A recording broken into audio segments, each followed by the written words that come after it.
नमस्कार दोस्तों, आप सभी का बहुत बहुत स्वागत है आपके अपने YouTube channel business education point पर। आज का जो हमारा वीडियो है वह आपके लिए बहुत ही उपयोगी हो, चाहे वह इंटरव्यू के लिए प्रमुख रूप से बनाया गया है, लेकिन प्रारंभिक एवं मुख्य परीक्षा के अभ्यर्थियों के लिए भी जरूरी है, क्योंकि उनका फाइनल परिणाम जो है वह इंटरव्यू के द्वारा ही डिसाइड होता है। तो अभी तक आपने हमारे चैनल को सब्सक्राइब नहीं किया हो तो सर्वप्रथम आप हमारे चैनल को सब्सक्राइब करें, वीडियो को लाइक एवं शेयर करें। डिस्क्रिप्शन बॉक्स जाकर इंस्टा मौजूद के लिंक से आप हमारे मुख्य परीक्षा प्रारंभिक परीक्षा के नोट्स परचेस कर सकते हैं। एवं इंटरव्यू के लिए हमने एक अलग से ग्रुप बनाया है, उसमें भी आप ज्वाइन हो सकते हैं, लेकिन उसका कुछ चार्ज है वो आपको पे करना होगा। तो आज की इस वीडियो में हम आपके लिए कैसे आपको इंटरव्यू की तैयारी करना है और आप कैसे करें इंटरव्यू की तैयारी, इसकी संपूर्ण जानकारी आज की इस वीडियो में हम आपके लिए उपलब्ध कराएंगे। और how to crack MPPSC 2019 interview, संपूर्ण जानकारी आज आपको हमारे इसमें देखने को मिलेगी। तो चलिए स्टार्ट करते हैं आज की हमारा वीडियो। उसके पहले हम बता दें, इंटरव्यू के माध्यम से तथ्यों को चेक नहीं किया जाता, बल्कि आपके अंतर्मन को चेक किया जाता है, इसलिए सही तथ्य हमेशा दें।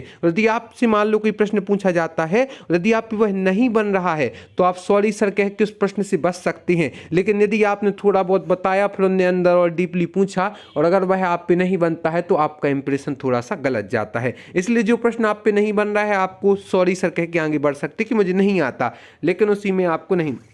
इंटरव्यू शॉर्ट व्यू के रूप में यदि आप देखें तैयारी में, तो आपको प्रमुख रूप से जो बायोडाटा आप वहां पर ले जाते हैं, तो उसमें आपको अपना नाम और जो रोल नंबर रहता है, आपको अपना रोल नंबर PSC परीक्षा का, माता पिता का नाम, डेट ऑफ बर्थ, विद्यालय किस विद्यालय से आपने अपनी पढ़ाई की है, 10वीं 12वीं की मार्कशीट वगैरह, महाविद्यालय कहाँ से आपने ग्रेजुएशन की है, क्या क्या आपका विषय था, और विशेष उपलब्धि। जो आप अपने बायोडाटा तैयार करते हैं उसमें प्रमुख रूप से आपका नाम होगा, उसके बाद आपका रोल नंबर, आपके माता पिता का नाम, जन्मतिथि, विद्यालय, महाविद्यालय, इसके बाद विशेष उपलब्धि। यदि आपने कोई भी डिग्री वगैरह हासिल की हो या आपने ग्रेजुएशन वगैरह में या पढ़ाई के समय कोई गोल्ड मेडल वगैरह हासिल किया हो, या आपने खेल वगैरह में आपकी कोई विशेष रुचि रही हो तो आपको उसमें जो रैंक आई हो, किसी भी क्षेत्र में यदि आपको विशेष उपलब्धि है तो उसकी भी आप वहां पर नीचे व्याख्या कर सकते हैं। और रुचि, आपकी रुचि स्पोर्ट में है, गार्डनिंग में है, सिंगिंग में है, डांस में है, पढ़ाने में है, पढ़ाई लिखाई के अलावा अन्य जिन जिन चीज़ों में भी आपकी रुचि है वह भी आप अपने बायोडाटा में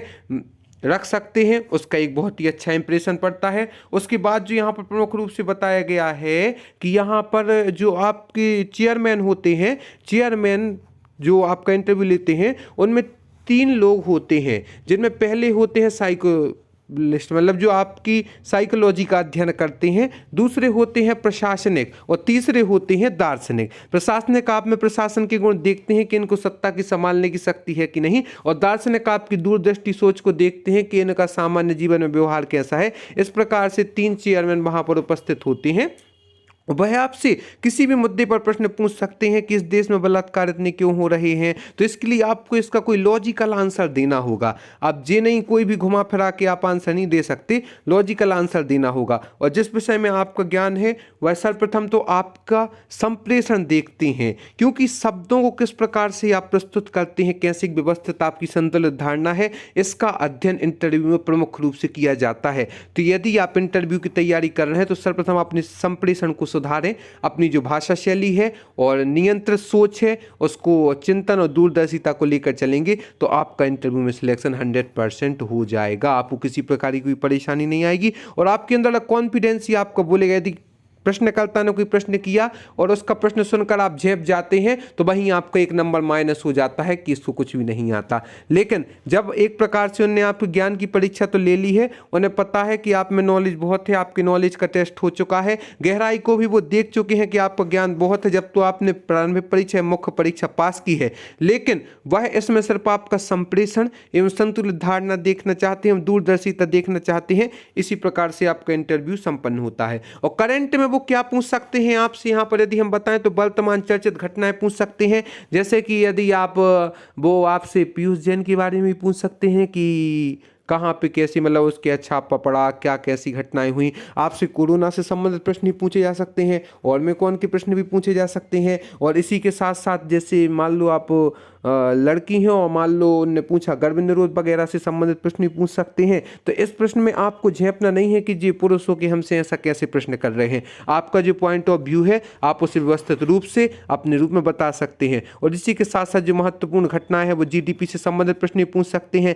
आप जिस स्थान से बिलोंग करते हैं, मान लो आप दमोह से बिलोंग करते हैं, सागर से, सतना से, पन्ना से, तो आपकी क्षेत्रीय समस्याएं क्या है उससे संबंधित प्रश्न भी पूछ सकते हैं। क्षेत्रीय समस्याओं का निदान कैसे होगा, यदि आप वहाँ के प्रशासनिक अधिकारी हैं, वह आपको मतलब एक प्रकार से सपना जैसा दिखाते हैं कि मान लो आप उस पोस्ट पर पहुंच गए जो आपने भरी है, तो आप उस पोस्ट पर पहुंच गए तो आप इस समस्या का समाधान कैसे होगा, भाई आपको सिचुएशन देते हैं, उसके अकॉर्डिंग आपको अपने हिसाब से बताना पड़ता है कि आप उस कंडीशन में होंगे तो आप कैसे क्या करेंगे। तो इस प्रकार से आपको तैयार रहना है हर प्रश्न के लिए। आप किस धर्म से बिलोंग करते हैं, धर्म से संबंधित प्रश्न भी पूछे जा सकते हैं। जैसे मान लो उदाहरण के तौर पर आप जैन हैं तो आपसे ये भी पूछा जा सकता है कि जैन लोग अपने जो मंदिर है वह इतने भव्य क्यों बनाते हैं और जैनों में दीक्षा का क्या उद्देश्य है। ऐसे प्रश्न भी वह आपसे पूछ सकते हैं, इसमें कोई शंका नहीं है। इसके बाद में जो शहर, राज्य, देश, अंतर्राष्ट्रीय स्तर पर जो चर्चित मुद्दे चल रहे हैं, जैसे कि अभी प्रमुख रूप से जीडीपी आदि के या आरक्षण संबंधी मुद्दे चल रहे हैं या अन्य जो भी मुद्दे चल रहे हैं प्रमुख रूप से देखने को आ रहे हैं, धार्मिक सहिष्णुता वगैरह के मुद्दे भी आ रहे हैं देखने में, तो ऐसे मुद्दे भी वह आपसे पूछ सकते हैं। मतलब करंट आपका प्रिपेयर होना चाहिए। किसी प्रकार से यदि करंट पूछते हैं, आपके जहाँ से आप बिलोंग करते हैं, आपने जहाँ से तैयारी की है, जहाँ जहाँ से प्रश्न पूछते हैं, तो आपको इसके लिए प्रिपेयर होना चाहिए कि यदि कोई प्रश्न पूछा जाए तो आपको उसके लिए व्यवस्थित आंसर देना है, बिल्कुल सोच समझ कर, क्योंकि बातों को फिर वो उसी से संबंधित प्रश्न पूछते हैं जिस पे आप आंसर देते जाते हैं। तो आपकी चिंतन और दूरदर्शिता का अध्ययन वो इस माध्यम से करते हैं। विषय का ज्ञान में यदि देखा जाए तो स्कूलिंग के सब्जेक्ट जो हैं उन पर आपकी पकड़ अच्छी होनी चाहिए। कॉलेज के सब्जेक्ट जैसे किसी ने इंजीनियरिंग की है, किसी ने बीएससी, कोई एमए, किसी ने डीएड बीएड भी किए होते हैं, बहुत से कोर्स ऐसे होते हैं जो आपने किए रहते हैं, तो उसका ज्ञान आपको विशेष रूप से होना चाहिए क्योंकि बहुत से संबंधित प्रश्न आपसे जरूर पूछेंगे एक न एक। कोई विशेष कोर्स यदि आपने किया हो, जैसे कि कोई कोई करते हैं एग्रीकल्चर वगैरह या अन्य कोई भी कोर्स करते हैं विशेष योग्यता के लिए, तो उससे संबंधित प्रश्न भी पूछेंगे कि आपकी उसमें रुचि थी तो आपने क्या किया, कैसे कैसे क्या किया, संपूर्ण प्रश्न पूछेंगे। पूर्व सेवा से संबंधित प्रश्न यह भी जरूरी है, पहले किस पद पर थे आप, वह पद आपने क्यों छोड़ा, उस सेवा का ग्रेड पे क्या था, पिछली सेवा की कार्यप्रणाली क्या थी, कौन सा आपका विभाग था, विभाग किस मंत्रालय के अंतर्गत आता था, उस मंत्रालय के मंत्री कौन थे, तो आपकी पूर्व सेवा से संबंधित प्रश्न भी पूछ सकते हैं। इसी प्रकार वह एक आपको सुनने में भली लगता हो लेकिन वह आपसे छोटे से छोटे प्रश्न भी पूछ सकते हैं कि आप किस क्षेत्र से बिलोंग करते, वहाँ का विधायक कौन है, उसके कार्य कैसे हैं, वहाँ का पार्षद कौन है, मतलब आपका जो एक्यूरेसी शुद्धता देखेंगे कि आपके ज्ञान की शुद्धता क्या है, कि आपको छोटे से छोटे स्तर से लेकर बड़े से बड़े स्तर तक का कितना ज्ञान है।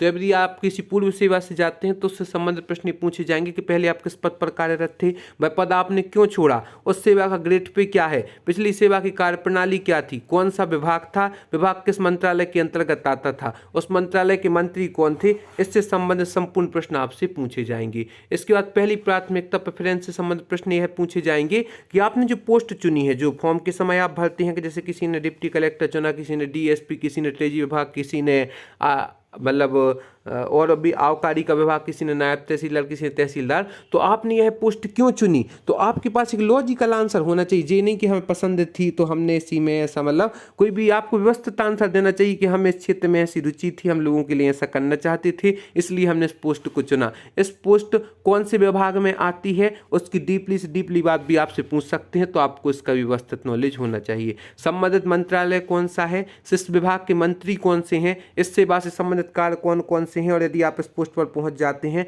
तो आप कौन कौन से कार्य करते हैं, कैसे काम करते हैं, और इस कंडीशन में आप कैसे काम करेंगे। इस सेवा में आपका कोई पसंदीदा व्यक्ति जिससे आप प्रेरित हुए हो, तो इससे भी वह आपसे प्रश्न पूछ सकते हैं। तो आज की इस वीडियो में हमने आपको बता दिया कि आपकी पहली प्राथमिकता प्रेफरेंस से संबंधित प्रश्न, पूर्व सेवा से संबंधित प्रश्न, विषय का ज्ञान क्या है, करंट अफेयर्स की वह पूछ सकते हैं कि वर्तमान चर्चित घटनाएं कौन कौन सी हैं, शहर, राज्य, देश, अंतर्राष्ट्रीय स्तर पर चर्चित मुद्दे कौन कौन से हैं, और आपको जो बायोडाटा है उसके इसके बारे में भी हमने आपको बता दिया है। और एक व्यवस्थित तैयारी इसी सीरीज में हम आपके लिए आगे और भी वीडियो उपलब्ध कराएंगे। तो इसी प्रकार आप हमारे लिए साथ बने रहें और डिस्क्रिप्शन बॉक्स जाकर इंस्टामोजो की लिंक के माध्यम से आप हमें मुख्य परीक्षा प्लान परीक्षा की हस्तलिखित नोट्स भी परचेस कर सकते हैं।